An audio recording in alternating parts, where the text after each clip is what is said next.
আসসালামু আলাইকুম। এনএসপি কিচেনের পক্ষ থেকে শুভেচ্ছা জানাই। আজ আমি মজাদার ম্যাঙ্গো পুডিং রেসিপি আপনাদের সাথে শেয়ার করব। তো এখন আমের মৌসুম চলছে, সবার ঘরে ঘরে আম আছে। তো আমরা খুব মজাদার একটি রেসিপি অবশ্যই ঝটপট তৈরি করতে পারবো নিশ্চয়ই। তো চলুন দেখে নিই। তো আমি একটা আম, যে কোনো ধরনের একটা আম কেটে কুচি কুচি করে নিয়েছি, পাকা আম। তো আমি আমটাকে ব্লেন্ডারে আমের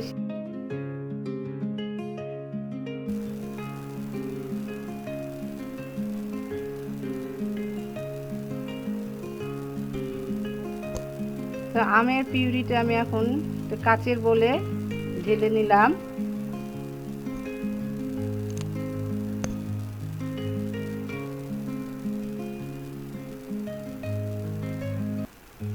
আর দিলাম 1 কাপ চিনি। আপনারা যে পরিমাণ মিষ্টি খাবেন সেই পরিমাণ চিনি দিবেন। আর দিলাম 2টা নর্মাল টেম্পারেচারে থাকা ডিম।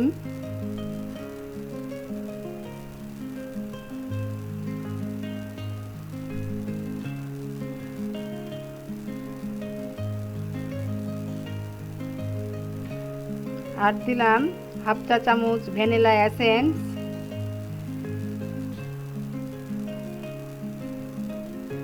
আর দিলাম 1 কাপ তরল দুধ, গরুর লিকুইড জাল দেওয়া।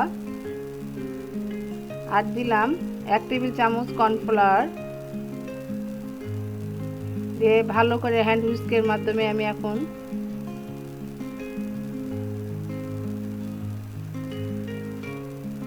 মিশিয়ে নিচ্ছি ডিম দুধ। তো আমি এখন ম্যাঙ্গো পুডিংয়ে ক্যারামেল তৈরি করার জন্য একটি টিফিন বাটিতে 1 চা চামচ চিনি দিলাম।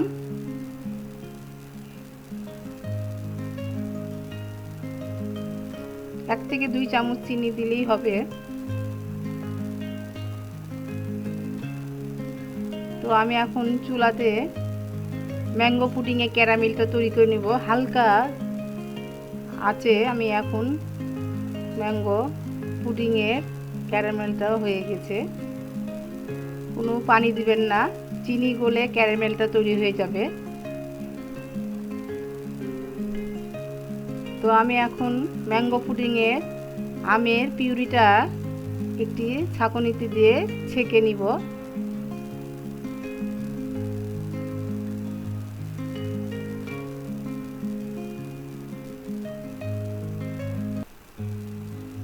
এই তো আমার ম্যাঙ্গো পুডিংয়ের আমের পিউরিটা ছাঁকা হয়ে গেছে। তো আমি এখন বাটিতে ঢেলে নিয়ে ঢাকনা দিয়ে চুলাতে একটি পাতিল বসিয়েছি। পাতিলের ভিতরে একটি স্ট্যান্ড নিয়েছি, দেখতেই পাচ্ছেন বন্ধুরা।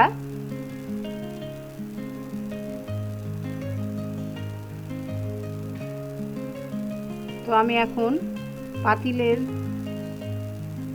ভিতরে পুডিংয়ের টিফিন বাটিটা বসিয়ে দিয়েছি। দিয়ে প্রায় 40 থেকে 45 মিনিট আমি এখন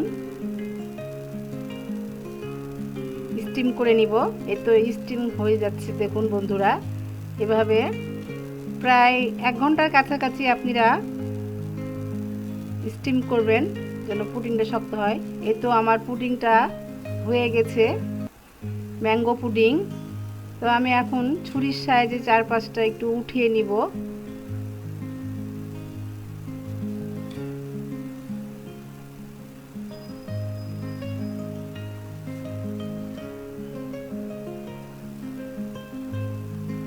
দিয়ে আমি এখন প্লেটে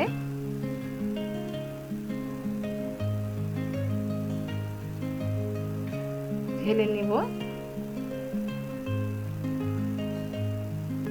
বন্ধুরা দেখতেই পাচ্ছেন, খুব মজাদার একটি রেসিপি, অনেক পুষ্টিকর। আম, দুধ আর চিনি দিয়ে একটি ভালো রেসিপি, উন্নত মানের।